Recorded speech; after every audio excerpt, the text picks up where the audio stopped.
So we are supposed to start from the two features of democracy. We've read the two different kinds of real life stories. The story from Chile was of a democratic government led by IND being replaced by a non-democratic democratic military government of Pinochet, and then again, the restoration of democracy. In Poland, we tracked the transition from a non-democratic government to a democratic government. So here it was. From a non-democratic to finally, so we've seen the story of Chile, and then we saw the story of Poland. We have two examples. Let us compare the two non-democratic governments in these stories. There were many differences between Pinochet's rule in Chile and communist rule in Poland. So, yeah, Chile was ruled by a military dictator, while Poland was ruled by a political party. So you can see, where one had a military dictator, the other had a political party. They said that Poland will only be ruled by the communist party, and also the leaders cannot be chosen.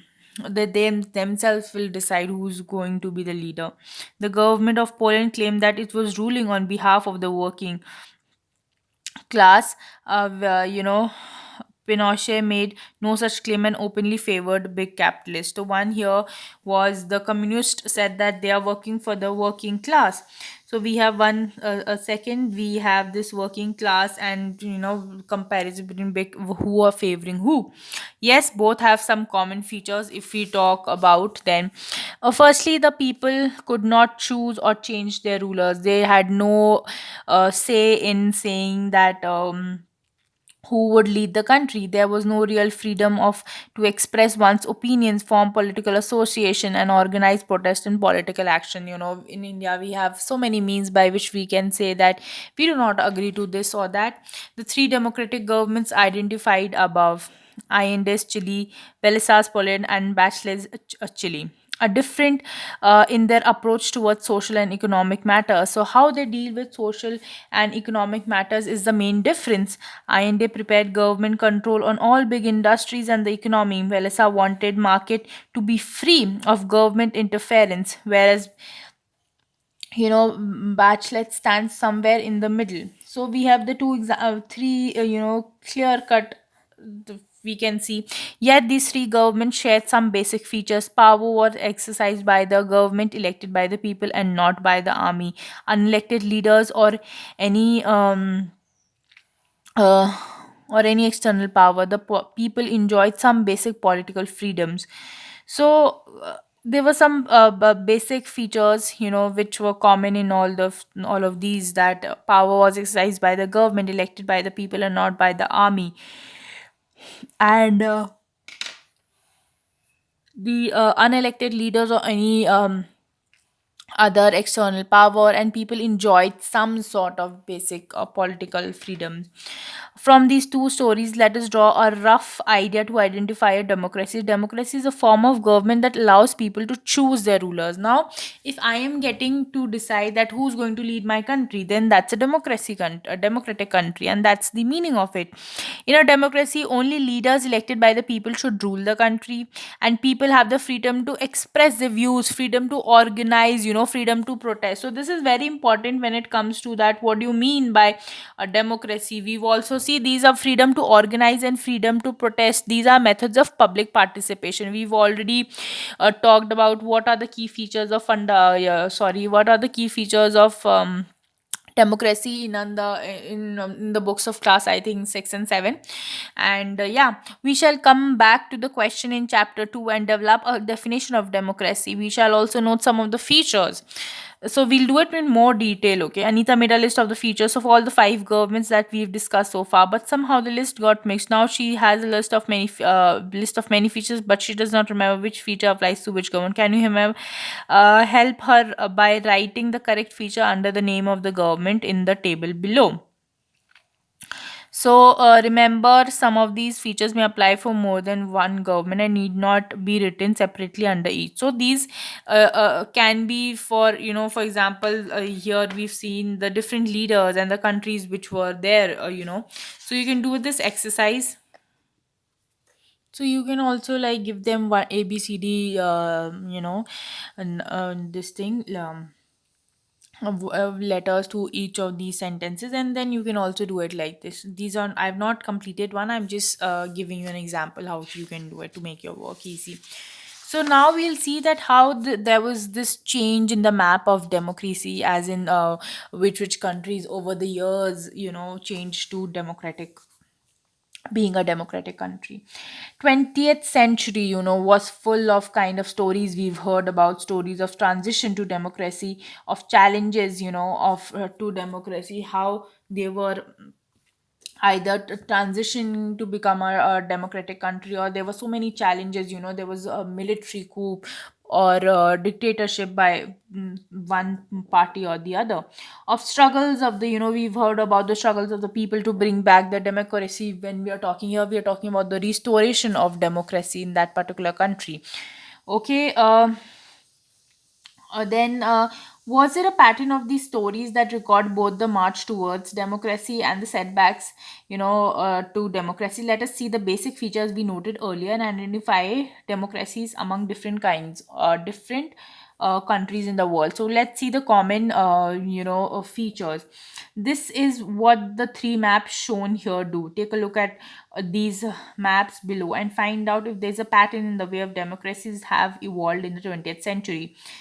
The map of the first map, here depicts the countries that were democratic in the 1950, a few years after the end of Second World War. Okay, so here's a look of that.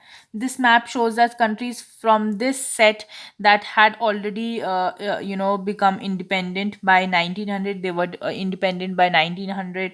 The second map, when we talk about the first map is here, that's what is it in, and the second map, which is here, second map is here. So let's see, we'll discuss that also. Okay, presents a picture of democratic regimes in 1975, after most of the colonies had gained independence. Most of the colonies, matlab one country ruling over the other country, there was like independence. Finally we took another leap, and at the beginning of the year 2002, at the beginning of the 21st century, as we look at these maps, let us ask ourselves some questions. How has the democracy marched through the 20th century? Is there a clear pattern of expansion?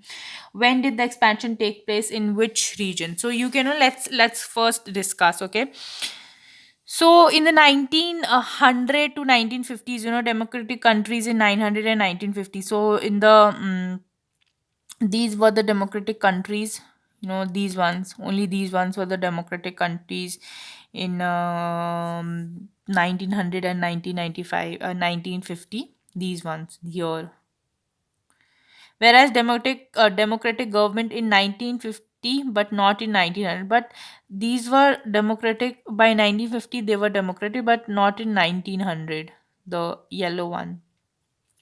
Now, if we talk about 1975 here, the second map, then we can see most of the colors have, countries, they have yellow color. That means they were starting in a transition phase to become, democratic, 1975, like most. Then here, democratic government in 2002, sorry, in 2000. So here you can see, you know, all these, most of them have become democratic, at least on papers. Okay, this is China, this thing. So historical data of these maps are taken from a polity, um, four project data set of the University of Maine. So these are, where is this data taken out? It's just the source. Okay, so yeah, now we are here on this page. It's not clear. Wait. Yeah. On the basis of these maps, identify up to three countries. In some cases, you won't find trees that were democratic in these continents for the given years, and make a table. So 1950, may you can, these are the not continents. Here, these are the continents. Latin America, you can also say, yeah, but. So you have to see that, which you have to name countries, in 1950, which are the countries which are independent, sorry, which are democratic. Asia may, of course, you can see that India was there. Then Europe may also you can name. So you have to keep on naming some of the countries, which started to become independent. 1950.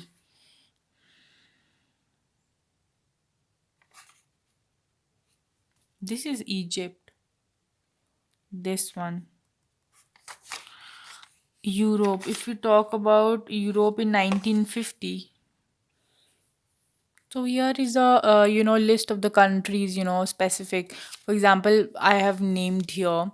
So I'll tell you one thing. Okay, for here we've chosen Europe. We've chosen India. We've taken from here. Then we've taken, this is Italy. We this portion. Okay, we've taken Italy. Then this is Cuba. Okay, then let's come here. We've taken here.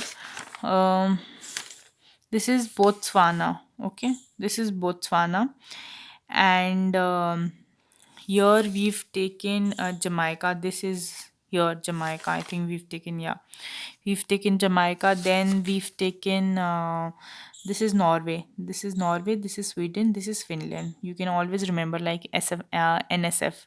So, but we've taken Norway because that was there. Then Russia. This is Russia.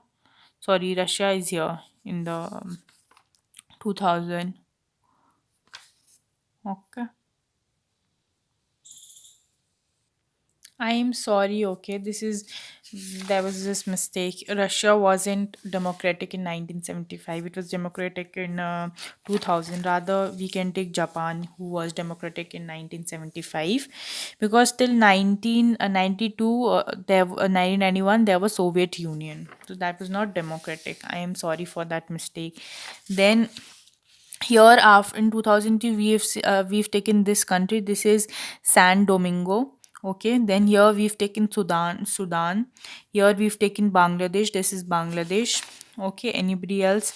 Then here we've this what about the other country? Wait, let's see. If we've taken Norway, here Norway, then here we've taken Poland here. Okay, and then here in Latin, yeah, we've done. Okay, so we've named everything. Please, I'm sorry for the confusion here. It is not Russia, it is Japan. Okay, so we've done this. Let us summarize the main points that emerge from a reading of these maps. You need to go back to the maps to answer the questions that come after each point. Democracies have expanded throughout the 20th century. It is correct to say that at each point in these maps, the number of democratic countries is larger than at the previous. So, yes, the number has been increasing. Democracy did not spread evenly in all parts. In some countries, they became democratic in 1900, like the United States of America, whereas some countries were democratic around 2000, in the year of 2000, for example, like we have Bangladesh and etc. Because Bangladesh, became independent itself quite late, okay, in 1975 around. Um, that around that, so that's the reason. It was established first in some regions and then spread to other regions. Yes, which continents in the world has large number of democracies in 1900 to 95, and which continent did not have? So between, if we say 19 here, then we can say, of course, the countries here in North America, they were more the number of countries which were democratic were more in North America, whereas of course Africa, where the number of countries which were democratic, it was only one, which is Egypt. Which, while a majority of countries are democratic today, there are still large parts of the world that are non-democratic. Yes, which regions in the world account for most of the countries that were not democracies in 2000? Even chalo, we'll say in 2000, which are the countries which are not democratic? Of course, it's in Africa, still in Africa, that most of the countries here you can see are not democratic. Whereas in Asia, there are countries, but like China or Kazakhstan or in other countries like Uzbekistan, Turkmenistan, and other Afghanistan. But Africa has more. Okay, so we can, yeah, these questions are answered looking at these maps. Which period you find the most important in the expansion of democracy? So which is the most important? Maybe it was from 1975 to 2000. That period was where most of the expansion actually took place. The phases in the expansion of democracy. So let's see, how does the fight for democracy begins. The beginning.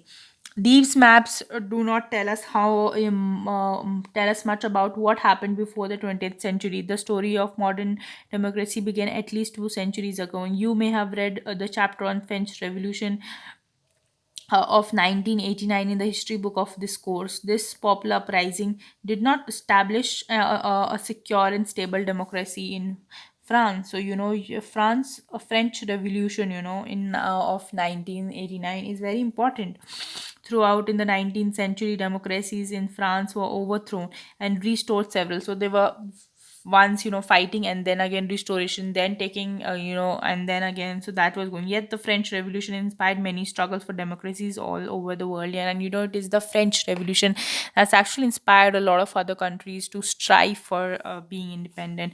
In Britain, if we talk about Britain, the progress towards democracy started much before the French Revolution, but the progress was very slow.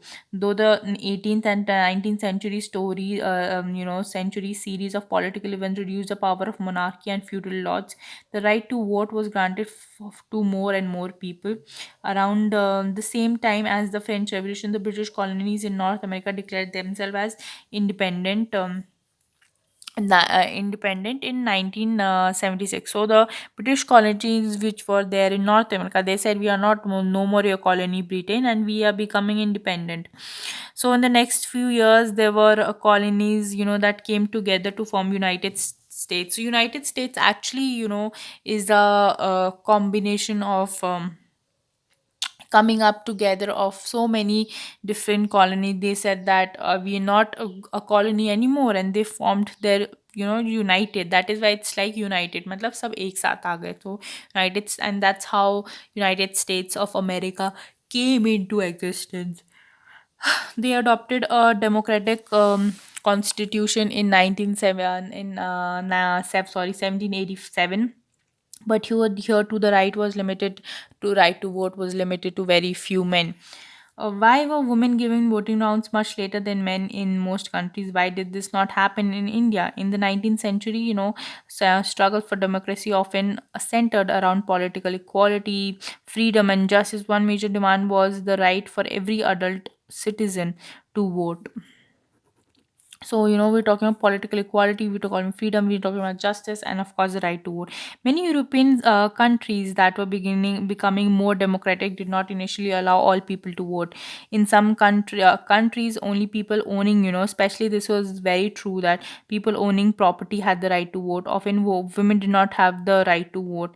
In the United States of America, the blacks all over the country could not exercise the right to vote until 1965. 1965 is even later, when after when we got independence. So you can see, uh, those struggling for democracy wanted this right granted universally to all adults, men, women, rich, poor, while white or black. This is called universal adult franchise or universal suffrage. The box here tells when suffrage was granted to in many countries around the world. When was universal franchise granted? 1893. It was in New Zealand. India got it in 1950. Okay. Mm, United States got it in 1965 because the blacks were not allowed to vote. And so here these are the list for all the different countries. No, this is only an illustrative list from different parts of the world. This year indicates when the principle of one person, one vote was fully realized in that country. The list does not include those cases where the right of vote was withdrawn later. So these are the major countries which actually you know um, worked on the principle, not only on the document but in reality also. As you can see, by 1900, New Zealand was the only country where every adult and had a voting right. But if you go back to the map, you can see many other countries are marked by democracies by the beginning of the 19th century. These countries had by then government elected by a significant number of people, mostly men, and had granted political freedom in some measure. So they were there even, in 1900 there were many countries apart from New Zealand which had gained independence, but they were still their right to vote was limited to few people. The major, we've seen that how the struggle for independence and the adult franchise principle is gained. End of colonialism, that's we were also a colony of the Britain, Britain, which is a country in Europe. For a very long time, most countries in Asia and Africa, especially including India and all the most of the African countries, were colonies under the control of European nations like Britain. People of the colonized countries had to wage struggles to achieve independence. They were not only wanted to get rid of the colonial masters, but also wished to choose their future leaders. Our country was one of the few colonies where people carried a nationalist struggle to liberate the country from these colonial rules. Ours was the Britain. England. Many of these countries became democracies immediately after the end of the Second World War in 1945. So most of the countries, which were colonies, especially of the European nations, they became independent after the Second World War. So this is very important because the war was a change of face, where some groups which were participating in the war they lost. So that's how it ended. Also was a big factor other than the struggle in respective colonies, to gain independence.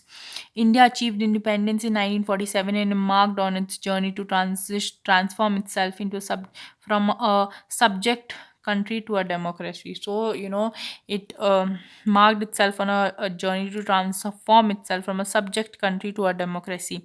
It continues to be a democracy. Most former colonies did not have such a good experience. The case of Ghana, a country in the Western Africa, illustrates the more common experiences of former colonies. Ghana used to be a British colony named Gold Coast. So, if we talk about the case of Ghana, which was a British colony, and it was actually called this thing, Gold Coast. It became independent in 1957. It was, among the first countries in Africa to gain independence. So here we are talking about that how this African country Ghana, which was called Gold Coast, gained its independence in 1957 from British rule. It inspired other, see, if you, it's like the same, if you we can see, if we see a brother or a friend, who's got good marks, we say that, oh, if this person can score 90%, why can I not score? So that's what's actually happened, when they saw that one of the African countries, Ghana, then they can, get independence and fight for, then why not the other countries, countries will get freedom. So Nkrumah, this is uh, Kwame Nkrumah. Nkrumah, this is Nkrumah pronounced, who was a son of a goldsmith and himself a teacher, was active in the independence. Okay, so independence struggle of his country. After independence, Nkrumah became the first prime minister and then the president of Ghana. He was a friend of Jawaharlal Nehru and an inspiration for democracies in Africa. But unlike Nehru, who got himself elected, he got himself elected president for life. Soon after, in 1966, he was overthrown by the military. Like Ghana, most countries that became democracies after gaining independence had a mixed record. They could not remain democracies for long. Because, there's this crave, that greed for power that always takes place. First, they were under the British rule, so they got independence, and the whoever is the, the new For example, the new prime minister, he gets the taste of power. Now he wants is that I am only going to be the prime minister and nobody else is going to replace me. But what happened here in the case of Ghana, that the military overthrew the government and they took over. So Africa has a history record where first they were a colony, then they became independent, then there was a military dictator rule, then again there was the fight for democracy, and that's how it kept on happening. Look at Ghana in the atlas and then spotted in the three maps in the previous section. Was Ghana democracy, was a democracy in 2000. So here we are saying that just like Ghana and all the other nations, who actually fight for their country to get independence, have a lot of mixed record whether they get independence or they don't get independence. Do you think it is good to hold elections for the president, to elect someone? So do you think that it is good that somebody is a president for a lifetime? Would you like that only one person, sorry, that only one person is declared the president? So we were talking about Ghana is here, this is the map of Africa. Okay, so this is Ivory Coast, this is Ghana. This, so it was a democracy in 2000. Where was it? Wasn't a democracy in 1975. So do you want, would it be better to hold elections after few years? Yes, it is good that elections are held, that so because it is good to keep the people who are responsible for keeping the country in good hands and always on their toes. Recent phases. The next big push towards democracy came in 1980. A democracy was revived in several countries in Latin America. We talked about San Domingo and the other countries.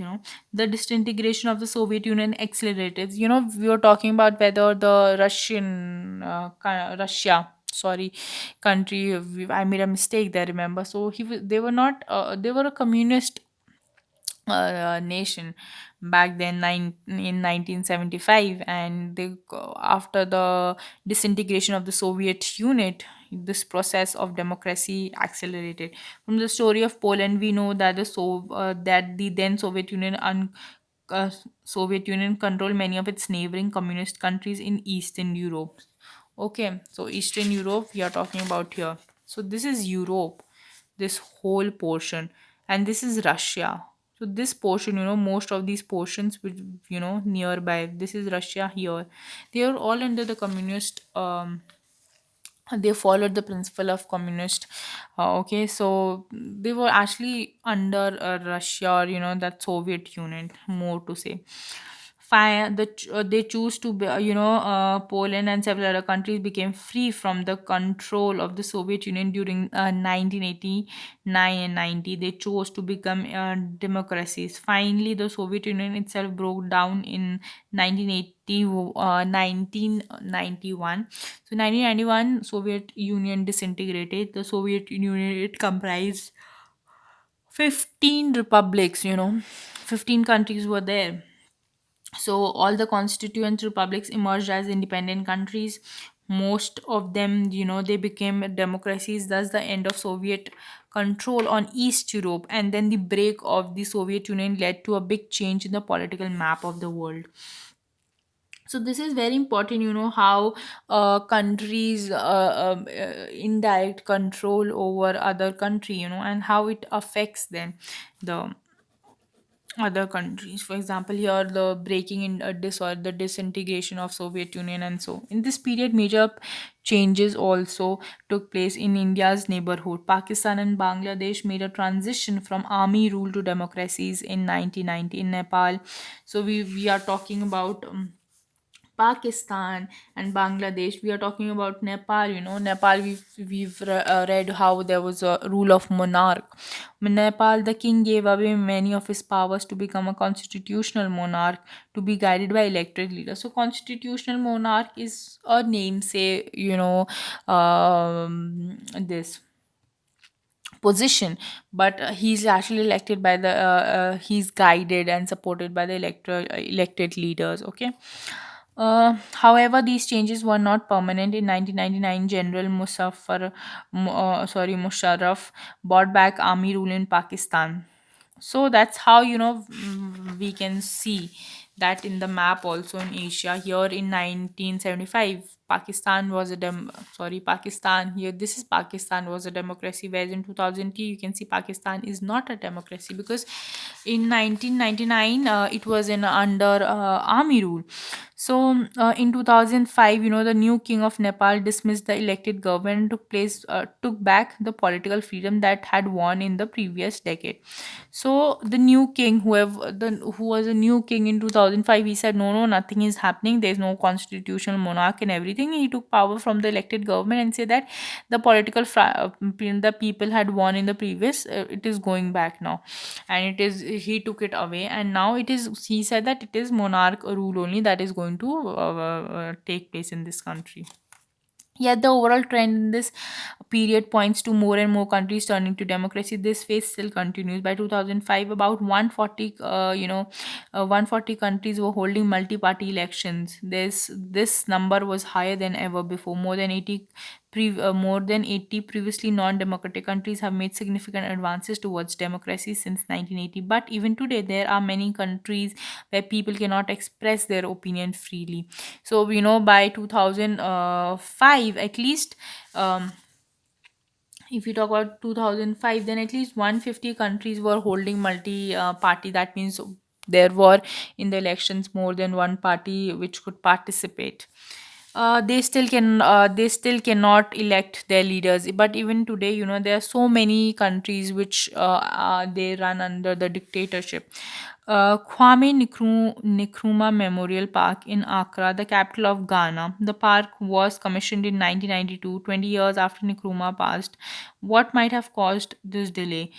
Because what actually might have actually caused this delay, maybe the political, because firstly it was, oh chalo, he won the he got free from the British rule, and they were no more a colony, but he himself actually became a dictator, and then the military took over the control, so there was no chance of being a memorial in his name, because he was thereafter the his dictatorship, there was a military rule in the country. This cartoon appeared in 2005 when Wang Sang-soo Kyi turned 60. What is the cartoonist saying here? Will the army rulers feel happy with this cartoon? So she's saying here we can see she is Wang Sang-soo, and she's 60 years. So you can see candles. Like they are actually the candles are presenting bar, the wall bars of a jail. And here you can see maybe a army person who, so they are saying that she's behind the bars representing